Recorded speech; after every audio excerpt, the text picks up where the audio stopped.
Election season is upon us, so in this week's episode of Carlie's Couch, we chat with political organizer John Conyers to better understand how everyday people can be involved in politics. Yes. Hola, everybody. Welcome to Carlie's Couch. Hey, Carlie, I don't know why you laughing. I said yes because, I'm really in freedom fighter mode these days. I'm really trying to figure out, how can we make a real difference? You know what I mean? Yeah, and can we, and how does that actually work? So I'm excited about this week's episode. I got questions. Yeah, it feels real dark out here, as far as what people can actually do to affect politics. So we're really excited for all of our listeners. We have a special guest, his second time on the podcast, which he just reminded us. So thank you for that. Totally different topic though. So we are speaking with John Conyers, and I'm going to introduce him and then let's get it popping. So John Conyers is a political organizer and entrepreneur based in and from Detroit, Michigan. If his name sounds familiar, that's because he's the son of the longest serving Black congressman in United States history, John Conyers Jr. He attended Morehouse and the New School, and he's worked in several industries from music to finance. But with politics literally in his blood, he's come full circle to have a major focus on politics, bringing money and jobs to the people of Detroit. He currently serves as a political organizer and is a co-founder of the Next Gen board of mental health organization D.D. Hirsch. And he's working to make politics accessible to all by helping everyday people understand how we can be active in the game of politics. John Conyers, thank you for joining us. Welcome to the stage. Thank you very much. I appreciate you both having me. I feel like that was a good intro. I feel like you should keep that and use that for things. That was fire. I was actually into it. Hey, yeah, it sounds very nice. It sounds really good. I'm gonna take that and run with it. Wow, I actually do things. I get things done. Yeah, man. Listen, you look back and dang, I did do that. That's wild. That's important to do sometimes too. But thank you for being here with us today. Last time we had you as a guest, you spoke about grief. And so I know this is a totally different topic, but something that you are focused on now. So our first question for you, you've always been surrounded by politics, right? You grew up in it, but you haven't always been so adamant about being a part of politics and working in politics, right? So what changed? Give us a little bit of your journey with that. The change, I mean, it wasn't a crazy journey. I always had ties to it, right? I was always around it. As a young person or a younger person, it's wild. When you get old, you still feel young. When you get older, you still think of yourself as a young person. But, in my, late adolescence and early adulthood, I was much more focused on economic impact. But as I got older, I actually recognized that the economic impact is influenced by policy, right? Folks of other races and creeds and of different industries influence policy so that money is shifted and investment is shifted towards the things that they take interest in. They don't always use, for the most part, they don't use their own, finances to invest in the things that they want to see invested in. And so once I figured that out, my mentality shifted to, okay, obviously systemic racism is a thing, and our folks don't have, a lot of financial resources, especially, and trying to wrangle everyone to pull that together is an uphill battle. What can be done to shift, large sums of money into my community? And the most efficient and immediate way that I saw and thought about was, influencing policy. Not to mention the intersection of, or where the things that, or the way I grew up having intersection with the average everyday person and, the highest highs and presidents and all those things. And I found myself being uniquely positioned to speak the language of, the boardroom and the street corner. So it just made sense for me to kind of, position myself and insert myself into politics and give it a shot. From having that experience, growing up in politics, like you said, being able to see both sides, being in the White House, but also understanding the streets, what were some of your reasons for not being more deeply involved earlier in politics? If you knew the impact it could make?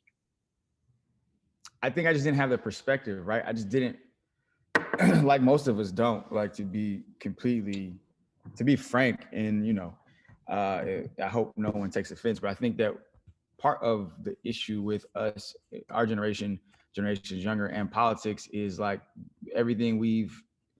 most of the things that we have is pretty instant gratification, or like we don't know a world without the privileges and rights that we have. Like, we've never had to live without that, and so we don't understand the striving for something. We don't understand the continued work, not only to achieve it but to maintain it, right? I think, and to preserve it. And so I think that was really the impetus, right? Just coming from, just shifting my perspective and understanding, like, oh, I know I've been working at something. I think it really shifted for me when I got paid for the first time I got paid for a song, and I realized, like, I was like, what was I? Maybe I was 24, 23. I got paid like $3,000 to write like 8 bars, right? And I've been writing songs since I was like 12, right? I've been rapping since I was 12. And to see, like, oh no, everyone in my family, like except for my dad and my aunt, were like telling me to, like, yo, go get a job, go finish school. And I'm relaying that story to demonstrate, like, the amount of time you have to put in before you see results, right? Not just results in the terms of improving upon, like, your skill set, but like just results in something paying off from you having done something, right? From you having honed the skill just to get the payoff. And so that kind of started to shift my focus, or shift my understanding of, like, input versus output, right? And I think we just don't have a real grasp or realistic perspective or realistic expectations on input versus output in this country as it relates to our political system, or any political system for that matter, right? I like that. And one of the things you said that I'm like, oh man, you're right, is it's not as pertinent for me to feel like the urgency of going to vote when I can drink from the same water fountain as other people, or I'm not being, segregated, or I'm not allowed to do things. And so I never really thought about that. There was a different level of urgency for past generations to really, like, make a change. And yet there is, for sure, still lots of issues now, but they don't quite seem as like life ending, I guess. Carlie, you and I, like, kind of talk about this, before the episode, and we were, talking about ways and reasons why, like, why aren't we more politically involved? And, like, what would you say are, like, some of the reasons that, like, for yourself, it's like, like, I care, but I'm not really all up in the mix.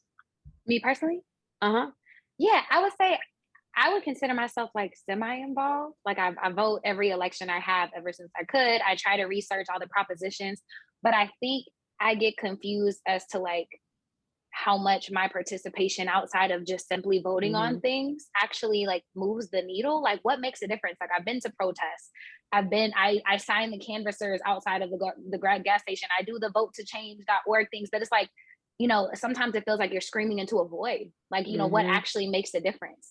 And so it's like, I don't know. It's like, I want to, but it's like, what actually, like, what is the best value of my time? Like, if I don't have millions of dollars to donate to so-and-so's campaign, like, what is a great, like, giving of my time or my energy towards something that actually helps? Yeah, I like that. I agree with that, right? It's like, it feels like we don't know if our vote matters. And we see a lot of conversation around that, around every time it's time to vote, people being like, oh, well, it don't matter anyway. But another thing I would say from me as well, that I feel like I see, and that I feel sometimes, it's like, it's hard to feel like you can even trust anyone that's in politics or anyone that's running. And not to say that everybody's not human and has their things, but when you really look at the fact that it's so much like just money connected to things, and why people support what they support, why they vote the way they do, how people get into office, it just feels like kind of icky, I think. And I think a lot of people have those feelings. So John, like, knowing some of those reasons, right? People not feeling like their vote matters, feeling like things are kind of corrupt, feeling like it's just overwhelming. Like, how is politics even connected, to my everyday life? Do you understand it? Do you agree with that? Like, what are your thoughts on, like, why people choose not to engage? Yeah, I think, well, first, one of the things you can really do that helps a lot is like, getting your friends together, like, and making it known, like, hey, the five of us or the three of us, are going to be, let's go vote together. Text your friends like, hey, are you going to vote today? All right, well, I'm gonna go vote at 3:00. You want to join me? Like, set a time to go vote and like be a multiplier, right? I think that helps a lot. I think also politics isn't just a vote, right? When you're a congressperson or your state rep, or your state assemblyman, since you all are in California, when your state assembly member, or your city councilman calls somebody a monkey, um, uh, Don't be laughing at us. That's Beverly Hills. That ain't my neighborhood. that's California. Listen, man. Yeah, That's that's LA. California. That's LA, I was man. about to That's say, yeah, look at the LA City Council and all the stuff LA that's City happening with Council, that. all the people monkeys. But I say that to say that, like, part of it isn't just a vote. It is like the accountability once something happens that you don't like, or when you become aware of a proposition, right? Calling and like saying, I need you to vote this way. Or when there are, city council meetings around the country are open to the public. Like, anything government related is open to the public. Like, whether that, like, you could just go to the courthouse and go sit in on somebody's trial. Like, you could just go do, like, anything government related is open to the public. And I think that we have to take advantage of those things. I think also, again, taking for granted, like, on a more, if you want to zoom out on a macro level, I don't mean to give the founding fathers that much credit, but I think we do also take for granted, like, how this place even came to be, right? When you say that it's icky, I think there was bloodshed for this land, both from the natives, obviously, and from the people and the colonizers who took over this land to keep the British out. And I think when we talk about things being icky, we take for granted that, like, if you look at Elon Musk or you look at whomever, there are always going to be bad. If you look at Putin, there are always going to be bad actors. If you want things to change, you have to participate because bad actors want to consolidate power. If you want to look at it from a business perspective, we look at, Jeff Bezos not only buying up, the Washington Post, but he also bought one of the largest film studios in the world, right? In MGM. And so, like, the consolidation of power and what's the word? Not centralizing, where, profits flow and to whom they flow is a part of, the lack of opportunities and suppression of voices and suppression of opportunities. And so, being a democracy, we're a republic, but living in a republic and a democracy, part of that is, aside from you having to go to work every day, you got to get your ass up and be engaged and be vocal. Now, if you want to focus on it, I think one of the biggest things is, in the same way that I don't know how y'all were in college, but in college, like, I may have had one homie that had all the econ notes. I had one homie that had all the philosophy notes, right? So maybe Lex's role is to, like, I'm just gonna focus on municipal politics. I'm focused on what the mayor's doing. I'm focused on what city council is doing, and I'm gonna relay that information to Carlie and the gang. And then Carlie is responsible for focusing on what's happening with Gavin Newsom in the state assembly, right? And then you're the person who has all the cliff notes on what's happening in the state assembly, who we need to be calling, who our rep is, and things like that nature. And then there's somebody else who's focused on the federal level that's holding Maxine and Karen Bass, like, holding those folks accountable. I think breaking it down, like, no one person, especially in how expansive this country is, and how much is going on, especially in an age of information where it's a 24-hour news cycle. No one person can be an expert on all the things. Like, even the members of Congress aren't experts on all things. They don't even write their own legislation. That's what you have staff for, right? And so I think that breaking it down for, like, if the two of you have a passion about it, then being the ones in your group and on different levels of government that people come to find out their information, right? Whew, okay. I was about to say, you talking fast and you saying words I don't know, and I am ashamed. However, you're spitting and you're giving me some good ideas, and I can tell you're getting polished in politics, John, because that was good, and it felt more broken down as opposed to like eating the elephant, eating pieces. And I'm glad Carlie was over here taking notes, because I was like, ooh, I hear something. And so there's a couple things that you said that I want to just like kind of hash out slightly.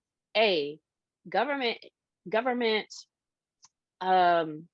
events are open to everybody. I think that's really important. And I never really thought about it like that. But and then I was just reading a tweet, and I had retweeted yesterday about Fiona Apple, the white singer, right? And she talked about Mhm. how she was a court watcher, how she's been a court watcher in PG County, and is in there watching Mhm. to be like, oh, okay, like why are y'all really trying to like hold people over, a little bit of weed or over this or that, and like just making sure like people are there to watch and be accountable for the things that are happening and say something about it. And I also know that with you campaigning for Congress, that you went and visited lots of what are they, town halls and things of that nature. City council meetings. Yeah, I Ca- went to every city and district. I went to the city council meeting. City council meetings. So like those are open for anybody to go to. And I'm assuming that they go through an agenda of like, hey, here's everything that we're want to know about. And what's interesting is, and I've seen there's episodes of this in different sitcoms and stuff, but like if you wanted to go to that, you could go up there and express something from like, Every hey, agenda, people drive too fast down my street, or like the trash isn't get picked up or whatever, right? And you could speak up for yourself. every single meeting I went to, that something of that nature was Mm-hmm. happening, or someone was saying like, "Hey, I've been complaining about this thing for a year," or since I know things have been difficult Mm-hmm. with the pandemic, but like the pandemic is like we're getting back to normal, so somebody's got to do something about this. Like almost every agenda item, like any business, right? Um, Members of the city council it's not exactly the same in like state house in United States Congress, but with city council, like that, those are like really representatives because they are like so let's break it down. Federal government gets the money, sends it back to the state allocates the money that comes from the federal government, right? It allocates it to like, okay, Los Angeles is going to get 500 million, the Bay Area is only going to get 100 million, and whatever, like however that goes. And then each city council is responsible for Mhm. allocating those funds as they see fit, right? And so in order to allocate those funds, like they can do whatever the hell they want, right? Once that money comes, but there is an opportunity for public comment to say, well, we don't agree with that, right? And if you have enough people that are at a city council meeting saying like, we don't agree with that, that's not what we should do. And I've seen it Mm-hmm. happen in Taylor specifically. Like everyone got up and said, we don't want that, we don't want that, we don't want that. And so everybody on the city council was like, well, we're not gonna vote for it. Even though like prior to But that, some of them were yes votes, right? But I think making sure that you go, you get an agenda, you see the agenda items like, oh, 500 million for new roads, and then like open for public comment, and then you have just general public comments where someone can just introduce themselves and say, hey, I'm Joe Schmo from Lake Tahoe, and I want to say whatever, right? All this stuff is accessible. It's just that it's so foreign to so many of us, and we don't think about it because we're so consumed. Like it's tiresome to have to, to your point, you want to believe that, or you voted for someone because you hope that they will do, you don't have to, you won't have to worry about them doing what you feel is right. But it is, what did Barack Obama say? Trust but verify, right? So like, yeah, I trust them, but like I'm gonna go to a city council meeting from time to time just to check up on what's going on. and the funny thing is, in my mind, I imagine it's like the older, like get off my lawn type people who Always, go, and then they're the always, Oh ones who my like God. always, speak up, and they probably get what they want because they speaking up about it. always, So always.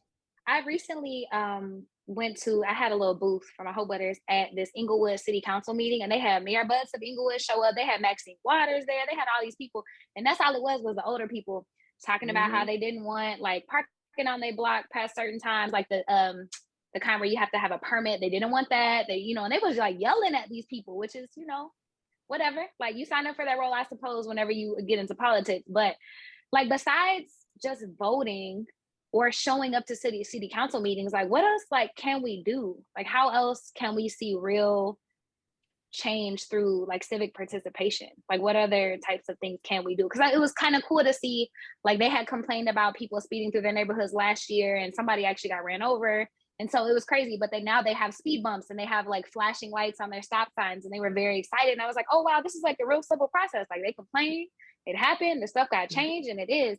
But what are some other things we can do to actually like see the needle start to move? Or is I that the mean, main thing? Because I don't think most of us do that. I mean, again, I think those are the main things, right? Also, it's not just city Mm. city council; it's school board, right? If you don't like what's going on with your schools, run for school board, right? If you don't like what's like UCLA is a public school, right? So That's Mhm. they vote for who's on it's called a board of regents, right? So you vote for who's on that board. Like there are people that are appointed to those boards, but there's also it have to be because they get public and federal dollars, there have to be X amount of elected seats on any board from something any school that's publicly funded. There have to be X amount of public board seats, and so you know focusing on things like that, but also getting engaged with like right now I'm organizing for Planned Parenthood. And right now it's very difficult to find volunteers, right? Volunteers that are going to, canvas with me to go explain what the importance of Proposal 3, right? Proposal 3 here in Michigan is to basically make the 1931 abortion ban that was passed in 1931, make that obsolete, right? Make a new law that takes precedent, and getting voters to one support that and get on board is really important. I think also the issue there is, and we could talk about like our folks, is that like we conflate oftentimes like the origin of a thing with what it means today, right? So like, sure, the woman who I don't even really know if it's true, but it's what I've heard. It's what I always hear about Planned Parenthood. Oh, she was a eugenicist. She believed in eugenics, and like all that shit may Mhm. be true, but at the end of the day, right, the service that Planned Parenthood provides today, and for whom it provides it for, it's important. It's important for women, like whether you're black, white, whatever. It's important for women to have bodily autonomy. It's important for women to be able to make decisions for themselves, right? And so, it's been a challenge to get volunteers. And again, people have voter fatigue because living in a republic and a democracy is a full-time job. It's not like I voted on Tuesday and I get to forget about it for a year. It's like, nah, this is it's work. Yeah, that's kind of the main thing I'm picking up right now. They're like, "Man, it's a lot of work." And uh, I maybe it should be more important to more people, but also the reality of folks' situations and dealing with work and their kids and already surviving and this and that is that they may not be able to go to those, meetings and do all of those things.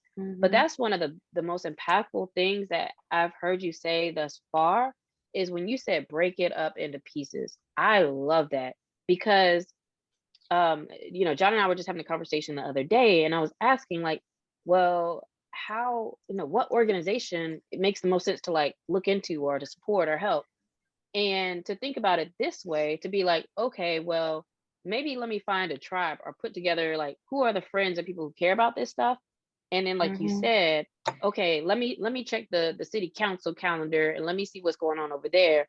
And maybe Carly is like, you said something about municipality. I don't even know what that is, but like, maybe Carly's like paying attention to something else, and we just keep each other Mhm. informed. And or we might be like, ooh, they talking about this at the meeting, girl. We need to write a letter to, whoever or do whatever. Mhm. And I love that idea, especially when you can think about your particular area, you can think about particular um, topics, etc. So now my question to you, and you don't have to feel like you have to break down like this is this, this is this, this is this, but what are those places to focus? Like I've heard you talk about city council. I know there's like all the different levels. So like at what level makes the most sense for people to focus, and is that different based on like if I have a family or maybe if I'm a worker, or like is there something different that I might should focus on, and pay attention to based on like who I am? Where would I start? Yeah, I think I think it's predicated upon the person, right? I think Okay. it's difficult. Like it is very difficult for me to really get engaged on state and local politics on like a representative way. Obviously, I know what is going on and I'm aware, but like what I really understand and what I know and what I'm passionate about is federal politics, right? Like I want to be in United States Congress. That's what I know.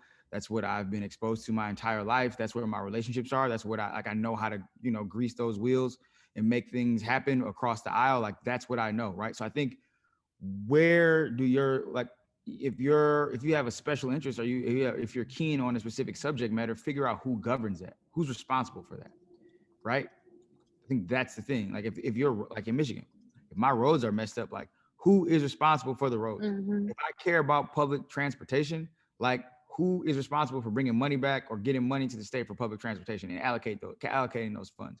If in Michigan, right, I care about right, uh, there's a lot of blighted homes in Detroit. So if I care about that, like okay, I know that the federal dollars came back. I know the state allocated those dollars, but then the mayor is responsible for spending those dollars. How has he been spending that money? He hasn't been spending that money appropriately or properly because he could do demos, or instead of doing demos and forcing people out and making less home inventory in the state, in the city of Detroit, he could also use that demolition money to refurbish these homes and remodel these homes, which would create more housing opportunities for people in the city of Detroit. But that's another topic for another time. But I say all that to say, understanding where your interests are and how that works, right? So for me, as a person who wants to be a United States congressman, I would personally bring Mayor Mike Duggan before the Judiciary Committee or another committee that I would serve on, and investigate, okay, why is this money being spent this way? Why are there X amount of dollars, or why are there X amount of homes that still haven't been torn down or renovated for that matter? And why is this money just sitting idle in this pot, right? Like, that is what my role would be, is accountability. Like, the federal government is responsible for holding people accountable with the money that they allocate, that they send back, that they disseminate to the states. So Carlie, now I'm thinking though, okay, what do I care about? But quite frankly, and probably because I don't have like a family, children, etc., the topics that I'm imagining first in my mind are like bigger national things. And so maybe I need to figure out like, but what does that trickle down to, like on this level, to like, if we had more of something, it would also help with like those bigger things. So that's maybe what I would kind of think about next with that. Yeah, that's kind of where my mind was going to. Go ahead, John. And I was just gonna say, like, so one of the things you can think about is like, so in LA, right? We got Gascon as the DA. And I think he's doing a phenomenal job in some respects, but I think he's put the cart before the horse in other regards, right? So when we talk about, the bail reform that he's done, that's all fine and well. But to your point, Lex, like, you want to work back, if you want to work from the top down, right? The fundamental thing is, okay, well, the federal government is not funding after school programs, or not creating resources for people to have things to do outside of school, right? There was a time when people had stuff to do outside of school. Kids got in less trouble, right? So before you can reform bail, which I think is a very, very important thing, right? Part of the reason why so much stuff happens after school and between certain hours is because these kids don't have anything to do. So before we do that, let's provide them with things to do, right? Let's put, whether that's whatever the after school programs are, put those back in the schools, right? Let's take care of those things. Like, I'm not good at math, but one thing that I do remember from my math class is PEMDAS. Please excuse my dear Aunt Sally. Parentheses, exponents, multiplication, division, addition, subtraction, right? You can't get the right answer if you don't do things in the proper order, right? So you do yourself a disservice by reforming bail before you took care of this over here, because people's going to say, people, especially the people who need it the most, who are also being victimized. When you talk about black on black crime, black people are victims of crime as well. In black, first of all, let me dial that back. When we talk about crime in the black community, because black on black crime doesn't exist, because crime is just crime. America is very segregated. So let me just clean that up, because crime happens to everyone, mostly by people that look like them. But to go back into my point, you get people within these communities that need bail reform, right? So people can be out and work while they're awaiting their trial or arraignment or whatever the case may be. But people don't want it, and they say it's bad policy because these other pieces have not been fixed. The opportunities for jobs, the opportunities for after school programs, the opportunities for supplemental educational support, like those things aren't in place. The investment in trade schools, find work for folks, that stuff is not happening. So therefore, you're reforming bail before you provide the secondary resources, and so it is all out of whack, it's out of order. And so real solutions that would work in under the proper circumstances are panned, and now someone's going to say, well, we tried that already, it didn't work, when you actually try to do it again, right? So those are the things that you got to think about before you just do things. And I think that's a great point, is like things happen out of order. One of my favorite quotes is like, the system isn't broken, it's like doing exactly what it was designed to do. And so from your thoughts, with someone who is, working in politics and has had a lifetime around it, like, what's the biggest issue with it right now? Is it that people aren't voting and that we're not, abreast to what's happening? Is it not having the right people who are running for it? Or like, kind of, what is the biggest issue with politics? Yeah, I don't like older folks. There's some good ones. I'm gonna just be frank. Like, I think old people just really, like, they're haters. There's some good ones out there, but I think there is this expectation that a younger person has to have done something in order to be in a leadership position. And I think that shows inherently a lack of leadership, because a true leader, no matter the age, empowers someone that's younger than them to take the baton and run with it, right? Like that's what leadership is. Like you don't, your leadership isn't there to hold people back. If you're a true leader, you don't want to hold anybody back. You want to bring them up alongside you, and like when it's time for them to go, like go ahead, you got it. It's your time to shine. And I think that's one of the biggest flaws. I think also one of the things my father really talked to me about was that in 1994, when Newt Gingrich became Speaker of the House, he fundamentally changed how politics was done across the aisle. Um, and we see the effects of that to this day. He did this thing called a contract with America, and which in and of itself is not bad, but how he executed that in practice was, I refuse. We're not going to do anything with Democrats. It's a zero-sum game. It's our way or the highway, and that turned our the political world into a very toxic place. There's a lot of fighting across the aisle, not a lot of working together, not a lot of reaching across the aisle to get things done. And that has had those effects, and that happening has reverberated for the past almost 20 years or 30 years. I love your answers, John, because they're different than the things that I hear all the time. And I like that because it generates some new thoughts for conversation.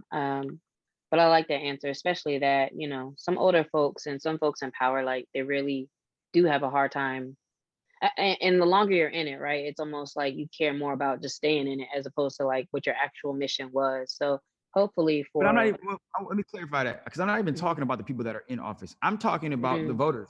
I'm talking about people that like the other day I was on Twitter and someone said he's 19, and like they were like, well, do you, because there's someone that follows me that knows about my candidacy that supported me, and they're like, well, do you know about his candidacy? And I said, I don't know about his candidacy. I recognize that you disqualified this person because they were 19. And I think that at a certain point, older folks have to recognize, discussion. Like it's like, yo, this person, if the law says that he's eligible to run, don't question him because he's running. If he should win, that will be borne out in the results of the election. If he's the better candidate, there's no reason why you should hold him back just because he's 19. He needs more working experience. He needs more life experience. No, sure. All that stuff is going to come in time, but nothing can prepare you for the job you have to do other than doing the job you have to do, right? Nothing can prepare you to be good at social media or be a social media manager unless you become a social media manager. To fix those problems that come up and the things that come up, you have to experience those problems, right? Sure, you could learn, you could, whether you are the founder of your own company or you go work for another company, you have to go and do the thing to learn how to do the thing, right? And I also think it is bad practice to say that a person who has been at the state legislature or was in Model UN or whatever else is a good person. Like, no, that stuff is not. That is created in a vacuum under all the right circumstances, right? Everything is informed. Like, I think what informs and what makes a good politician is a lived experience in terms, and then in using that lived experience to make policy, right? You should have information from dealing with people and having lived real life to inform policy. I want a compassionate lawmaker. I want someone that has been through tough times. I want someone that understands what the average person goes through. And right at 19, this person has lived through more school shootings than I have, right? I remember when they came about, but I never had to deal with that. But that is a reality for a 19 and an 18 or a 21-year-old, right? That's something that they had to live with. So why is a 50-year-old or a 60-year-old or a 70-year-old saying that this person shouldn't be in the state legislature to address and talk about, at least, even if it's only a single issue, to give voice to how that should be handled? Because no one else, like, if you're 30, if you're 27 or 30 or whatever and older, we haven't really lived that. They should be making those decisions for themselves on how to fix that. Thank you for clarifying that. That's a good point.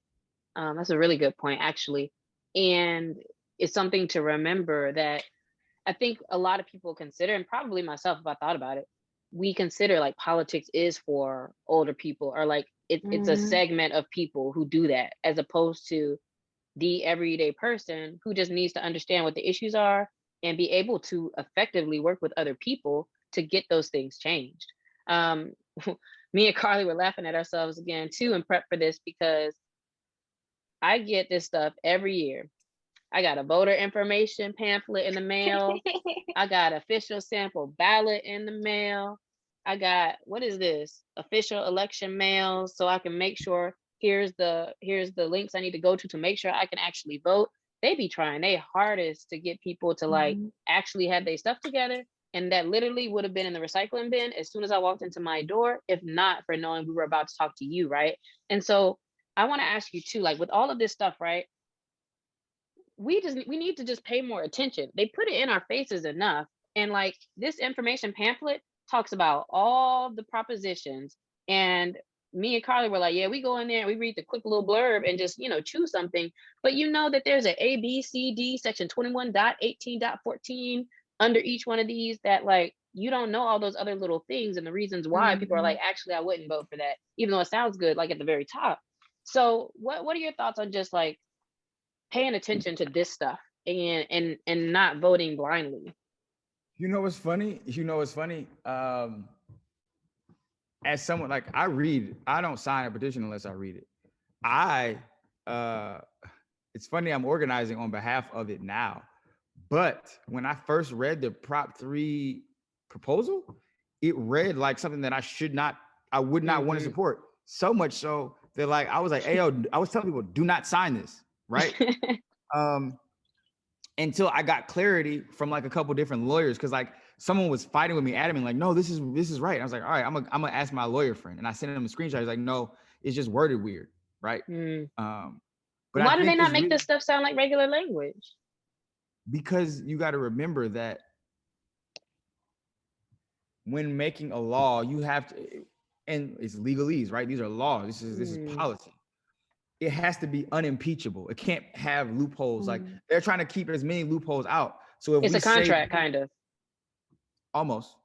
If I am too basic in my language, well, someone can say, well, that doesn't mean this. You could go before a judge, and you go before the judge to challenge it and say, well, okay, well, it does say you can get an abortion, but it doesn't outline the term or when it can happen. So the Republicans can come in and pass a law on top of that fundamentally bans and makes whatever that is obsolete, right? So it has to go the furthest. And maybe sometimes it's confusing, but it has to go all the way to be clear, to rule out any possible ambiguity, to make sure that everything or make sure the desired outcome is what it is. That makes sense. And it's something I've thought about before. It's like, man, everybody should have like a law class, just like how you have to take like English 1 or whatever. I feel like a lot of people should take law or be a little bit more familiar with law. And I know like with social studies and all that, that's like 4th grade. So for sure, I bet it exists already that there is some site or some organizations that break these things down into like regular language and keep it clear and keep it real with you. And that would be something interesting to look into, to see like, it really sounds like the more you're speaking, it is a personal responsibility for each person. If you're going to talk about politics in a negative way or express any disdain or whatever, and something should change, you really have to do work and research to know what's going on and to try to understand those things. Yeah, I think not only that, but I think that it doesn't, like, as a Black man in America who had a father who was severely undermined, and I'm not going to go deep into those things, but like, we have a conspiracy mindset, right? And I can have a conspiracy mindset about what happened with my dad and how it came out and all the things, right? But I think at the end of the day, we have to remove, like, I'm not saying ignore the history of America and how they have dealt with us, but I think it's also important to bear in mind that most people, it's not that they are trying to hurt Black people. I'm not saying they are not trying to, but and I'm not saying that I think that it's something that's not on their radar, but most people are self-interested. And so if I do this thing, I know it will help me. I'm not saying that they don't know that it could help Black people or could hurt Black people, but the primary focus is helping me. And I think when you go into things with the mindset, they're like, nah, I'm not about to, like, I could take it personally, but it takes so much energy to take things personally when I could just get up and take action and do the things. And that's, I think, changing that, it makes being engaged, there's a lightness that comes with like being engaged with policy and wanting to participate, right? And not carrying the baggage. I'm not trying to carry the baggage. Like I live the baggage of 400 years of racism, and it's a part of my daily life because someone could pull me over. I don't need to carry the baggage of racism when I'm trying to like make this world better for me and everyone else, right? If I go into everything with a conspiracy in mind or that this is a conspiracy, everything turns into an argument.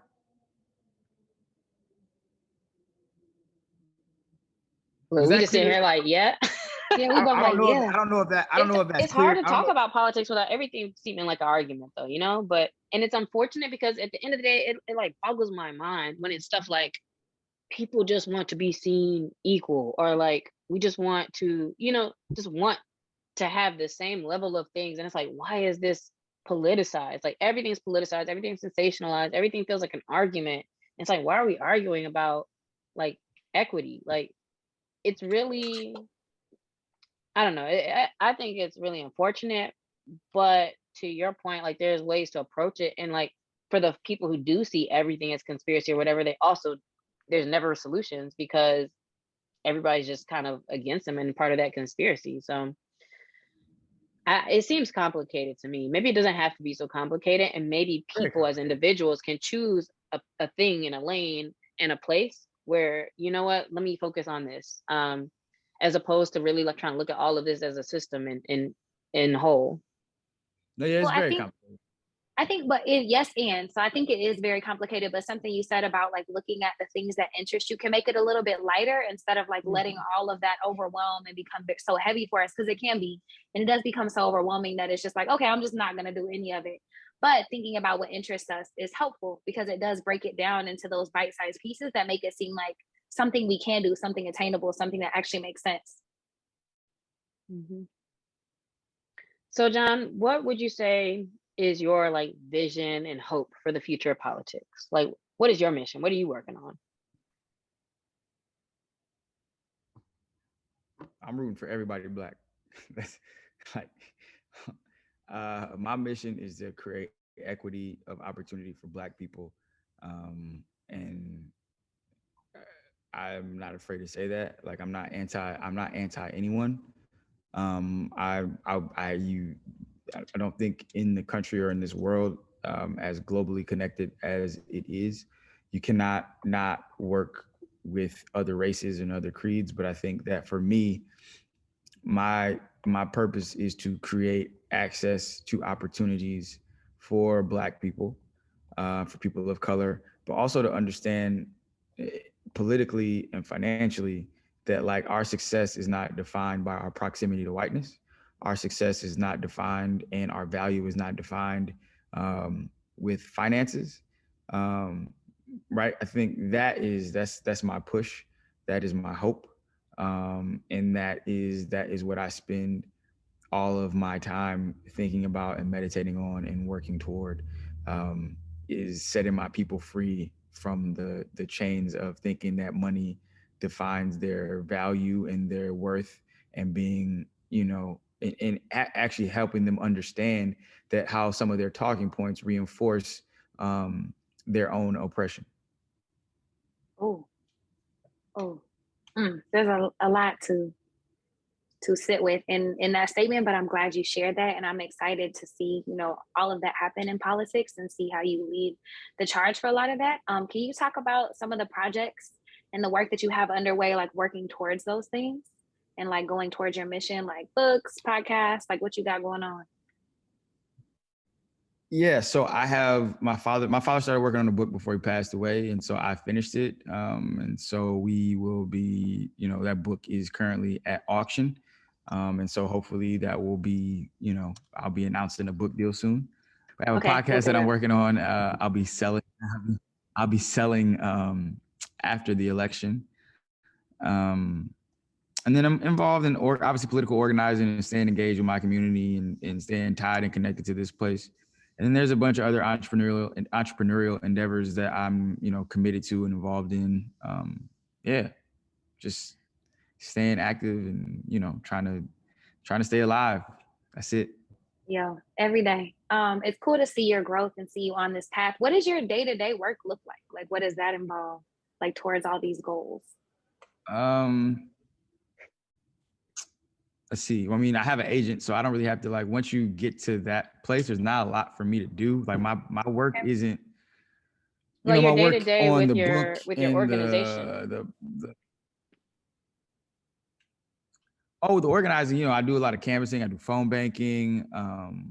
We do community events. There's a bunch of stuff that we do.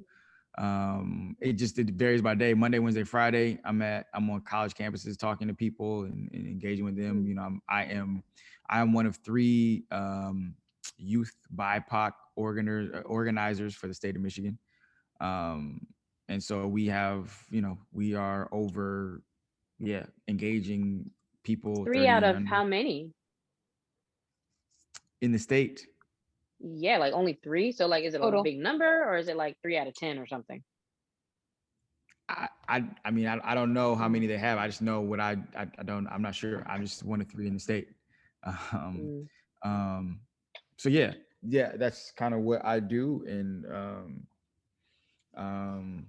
there's that. And then there's also like, my business stuff takes up a lot of my time. From, my consulting businesses. It varies, but mostly the organizing right now takes up the bulk of my time. That's great. We're really proud of all the work that you do, and I'm proud and excited to know somebody to whom I can have those kind of conversations with, and to help me learn how to be more active. Like I'm 37 years old, and it's like, oh, I can go to a city council meeting. And even now I'm like, dang, I'm like, this does seem like so much work, but I am for sure like committed to finding a space that, like Carlie said, that I makes sense for me, that I enjoy, so it doesn't feel like that I can keep up with, track, and make sure that I feel like my participation is effective. So I appreciate that. As we close, we always do like a shout out to hype somebody up, or give good news. And we want to celebrate you in our shout out today, and just please let people know, listeners know, where they can follow you, how they can learn more about you. Like, what do you want people to do? Whether it's they can DM you questions, or what? Yeah, feel free to reach out to me. All socials across platforms are Conyers, my last name, and the number 3 spelled out, THREE. Feel free to DM me. Reach out and say what's up. If you want to email me, my email is info@conyersforcongress.com. I think that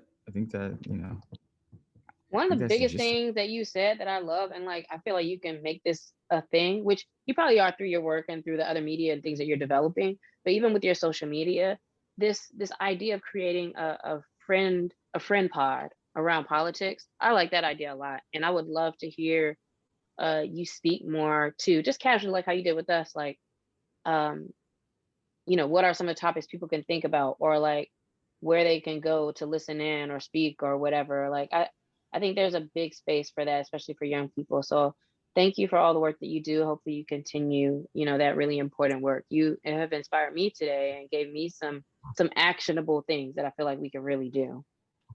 Thank you very No, me much. too. Thank you all. And it seems so simple. It might seem Go very ahead, Carlie. simple to you, but it might seem very simple to you to break that down. But I'm very excited because, like I said, it makes it more accessible for me. And I'm a smart person. Like, you know what I'm saying? Like, I got degrees, all those things. Not that Right, matters. we smart, but like, and we what I'm still saying? like, We smart I out don't here. know. And we still confused out here. So like, you sharing that is very helpful, because I'm definitely about to hit Lex like, yo, these are things I care about. Here's some info. Yes, no What's on the these topic things. you gonna like, take? Yeah. So no, really, thank you I for. would add that. I would add that, like, if you find out where if I feel like if Taylor, which is a small city in Detroit, or small city in Wayne County, I don't think they have more than like 20,000 citizens. If they are streaming, and then like Southgate is streaming, like Melvindale has you could stream. They stream their city council meetings live. I'm sure the LA City Council streams live, right? So if it's one of those days where you're feeling like, I'm tired, I'm whooped, I'm at the crib tonight, like, stream it. Right. And public comment is available for people on stream too. Like, it's not something that just you have to be in person. Right. So I think with technology, the advent of technology also really made it easier to at least be aware of what's going on.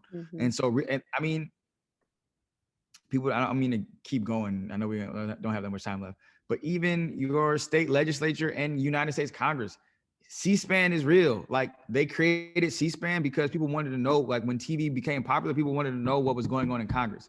C-SPAN 1 and C-SPAN 2 and C-SPAN 3 are, well, C-SPAN 3 is more international politics, specifically the House of Commons in London. But C-SPAN 1 and 2 is like the Senate and the House. You can go watch like proceedings. Like it is available to you. It is not popularized. And I think C-SPAN should have an app. They don't have an app yet, but if you can go watch it. British politics, wild too. They be screaming and they be crazy. getting it in. Yeah, I love that. And I watch like, there's some Netflix shows and things like, well, you know how we have House of Cards, but there's a Dutch one. Now I can't even think of the name of it, but like it's so interesting. Like I'll watch the other shows that are like political kind of dramas, and I'm like, wow, it's so different. Like, which makes me want to think like also how can we reshape our whole stuff, which maybe we never will in my lifetime. But yeah, it's all so very fascinating and interesting. So thank you. Carlie, close us out with our last piece. Yeah. We still got one more thing, and then we're gonna let you go. One last thing, then we're done. Okay, so we end every episode with the question of the week, as you already know. Y'all are still listening, check out his other episode 127. But this week's question is, John, I'm gonna shoot it to you first. In the past, people were buried with items that they thought they would need in the afterlife. If that were so the case today, what would you like to be buried with so that you could use it in the afterlife?